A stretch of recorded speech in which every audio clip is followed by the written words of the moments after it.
El día que habría marcado los 30 años de su unión y que marcó 20 años desde la entrega del diezmo, cuando su familia había partido para servir al emperador luchando en los campos de batalla, Havok Maltenus vio la sombra de su esposa.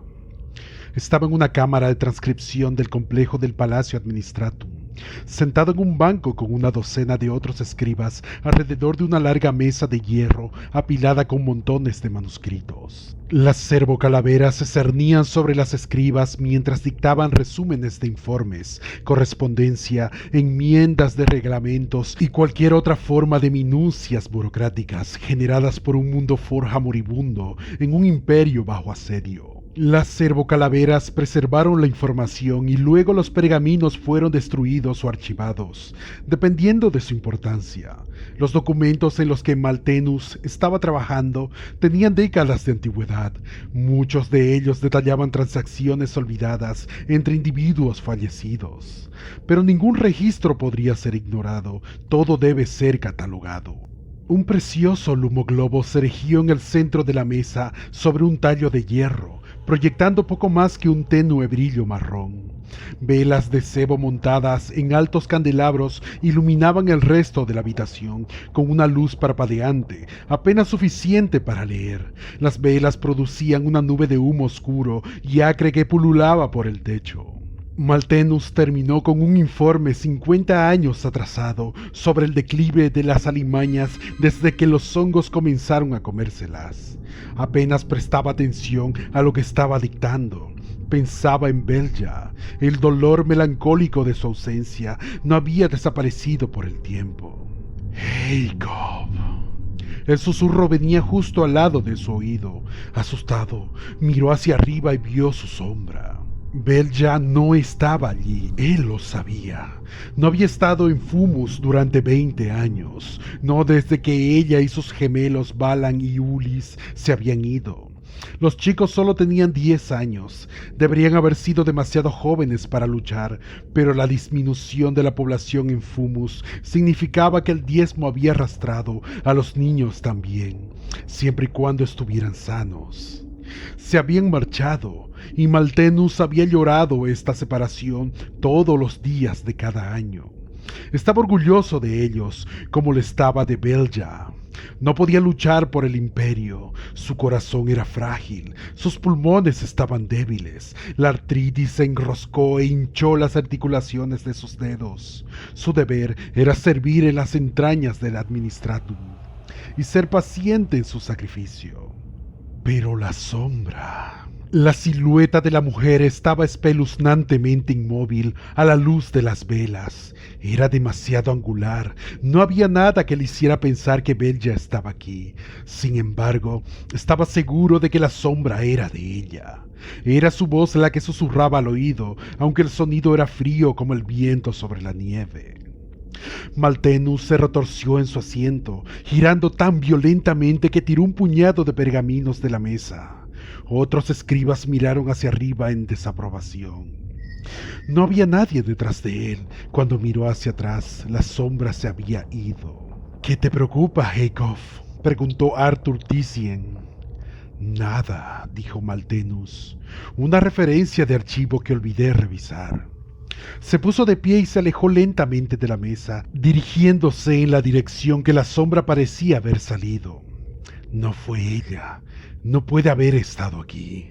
Se movió entre los altísimos archivos del almacenamiento. Eran monolitos de más de 4 metros, con escaleras montadas en rieles que daban acceso a sus cajones.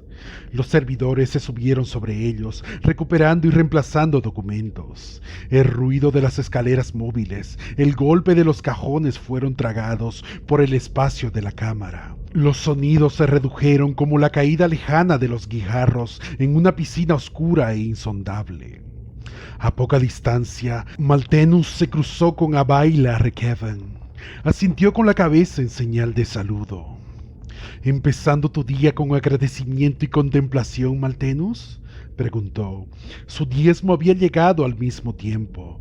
Ella también había visto a su familia irse. Su amistad con Maltenus se había forjado a través del orgullo compartido y la pérdida. Sí, dijo Maltenus, distraído, mirando más allá de ella. Confío en que tú también. Mis pensamientos están con Bella y tus hijos. El emperador protege, hermano. El emperador protege. Respondió sonriendo débilmente y siguió adelante. El emperador protege. Maltenius mantuvo su espíritu vivo en la esperanza que se desprendía de esa promesa. El emperador protegería a su familia. Maltenius los vería de nuevo. No había sabido nada de ellos desde que se fueron de Fumus, pero tenía que creer en este sueño. Le dio un significado a su existencia. Sin ella, bien podría ser un sirviente. Maltenius se detuvo en una intersección de caminos a través de los archivos. ¿Qué crees que estás haciendo? Estás imaginando cosas. Se dio la vuelta para regresar. Mientras lo hacía, vio por el rabillo del ojo derecho a uno de los gemelos de pie al final del pasillo. Maltenius se exaltó. No había nadie allí, pero estaba seguro de que había visto. ¿Ver a quién? ¿Cuál gemelo? Para su horror no lo sabía. Se dio cuenta con penetrante vergüenza que Balan y Ulis se habían confundido en su memoria en un solo ser. Si los viera hoy, no podría distinguirlos. Si vieras a dos hombres de 30 años... Pero eso era un niño. Un niño. Había visto al gemelo como lo había hecho hace 20 años. Creía que lo había visto. Se equivocó. Claramente, debería volver. Había estado demasiado tiempo fuera de su puesto. Aún así, después de una mirada furtiva alrededor, caminó por el pasillo hasta donde había visto al niño. Uno de los cajones cerca del fondo de la unidad de archivo estaba abierto. Miró dentro. Tenía una gran pila de documentos sin clasificar, el trabajo esperando para otro día u otro año. Su boca estaba seca. Maltenius recogió la hoja superior de Vitela. Fue un informe de accidente originado en Valgast sobre el transporte de tropas Exaltación de la Fe. Los selladores del reactor de plasma de la nave se habían quebrado. El tecnosacerdote supervisor había ordenado que fueran reemplazados. En algún momento se produjo un error de transcripción y los selladores fueron registrados simplemente como reemplazados. La nave se había marchado con el fallo desatendido. La Exaltación había sobrevivido hasta su primer salto a la disformidad, pero cuando se trasladó de nuevo al Inmaterium y encendió sus motores de plasma de nuevo, hubo una ruptura. El fuego había atravesado las cubiertas de la nave, matando a todos. El informe era de hace 20 años. Maltenius miró la página y las largas columnas de bajas. Entonces se quedó boquiabierto. Su garganta se cerró de dolor y el grito que sacudió su cuerpo emergió como un silbido estrangulado. Allí, entre los muertos, estaban los nombres de su esposa e hijos. Bella Maltenius, Balan Maltenius, Ulis Maltenius. Habían muerto hace 20 años y sus muertes no habían significado nada. No habían parecido como héroes, luchando por el imperio. Fueron víctimas de un estúpido error. Su tragedia no tuvo importancia. Fue una pérdida entre muchas, un incidente que apenas vale la pena señalar. Los nombres se nublaron ante él. Se desplomó contra la unidad de archivo. El pergamino se arrugó en sus manos. Escriba Maltenius, está dañando un documento imperial. Maltenius se puso de pie, con la respiración agitada. El supervisor Taerasin estaba al otro lado del pasillo. Su piel era gris, su cabello era gris, y sus túnicas eran grises. Ella era tan prohibitiva y despiadada como el plomo. Yo estaba... Maltenius tartamudeaba, apenas podía pensar. Vuelva a su puesto de inmediato. Sí, supervisora.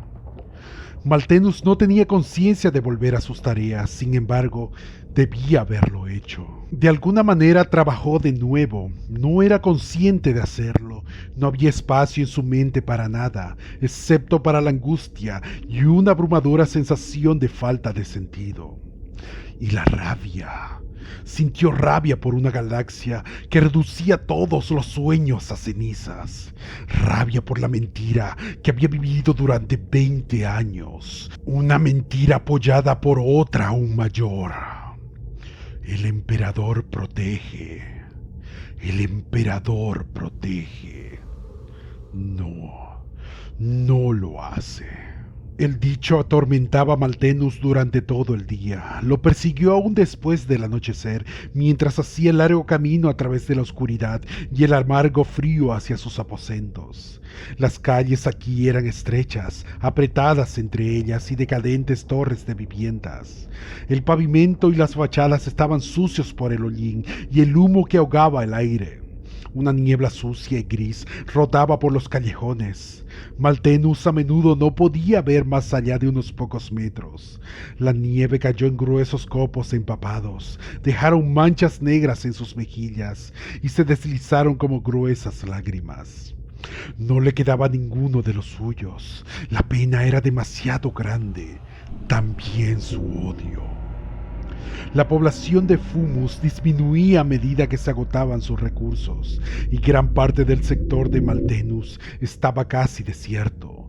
Bloques de viviendas enteros ahora estaban abandonados, sus ventanas rotas y oscuras eran como las cuencas ciegas de los cráneos. La nieve se deslizó sobre sus alféizares. Incluso en el edificio de Malthenus, menos de una décima parte de las residencias estaban ocupadas, y no había otros habitantes en su piso.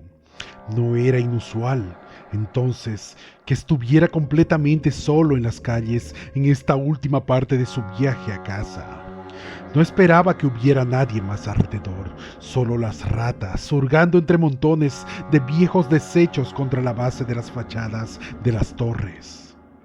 En una calle transversal, Malthenus miró hacia arriba al sonido de las pisadas humanas. A su izquierda y derecha, medio escondido por la niebla, vio a los gemelos. Dejaron de caminar cuando lo vieron y se quedaron inmóviles, cada uno a una cuadra de distancia. Luego, mientras los miraba directamente, desaparecieron, sombras arrastradas por el hollín y la nieve. Cuando empezó a caminar de nuevo, las sombras volvieron. Los gemelos siguieron su ritmo, acechando en el borde de su visión. No están realmente allí, son lo que quiero ver. Incluso esa convicción no le trajo ningún consuelo, simplemente expuso su débil memoria de sus hijos, las dos sombras, una a cada lado de él en las intersecciones. Eran indistinguibles porque habían perdido la identidad de sus hijos. Belja también estaba aquí, siempre detrás de él. Desapareció cuando se volvió a mirar, aunque la longitud de su sombra seguía cayendo sobre él como un juicio. Lo siento mucho, pero ha pasado tanto tiempo, Belja. Pero me acuerdo de ti. ¿Me dejarás verte? Oh, para verla de nuevo, para verlos a todos. Ahora que sabía que nunca lo haría, no había nada que lo mantuviera en pie, que apoyara su soledad. Un vacío interminable de luto se abrió ante él y no pudo continuar. Cayó de rodillas. Una vez más, gritó a la noche vacía, daría cualquier cosa por verlos, a todos, una última vez. No le rezó al emperador. Se sintió demasiado traicionado como para volver sus pensamientos de esa manera nunca más. Pero la perversidad de la muerte de sus seres queridos y el extraño y fortuito descubrimiento de ese informe fue demasiado fuerte para que él creyera que no había una mano controladora en el trabajo. No hubo ninguna coincidencia, se trataba de una voluntad, un moldeador del destino. Concédeme este deseo. Le rezó a ese moldeador y su susurro agrietado pareció enorme, como si se abrieran surcos en el rococemento de los bloques de viviendas abandonadas. Déjame verlos una vez más. En el instante en que formuló la oración, las sombras se desvanecieron, un pesado silencio cayó con la nieve. Estaba completamente solo, sin siquiera imaginar su mente afligida por la compañía.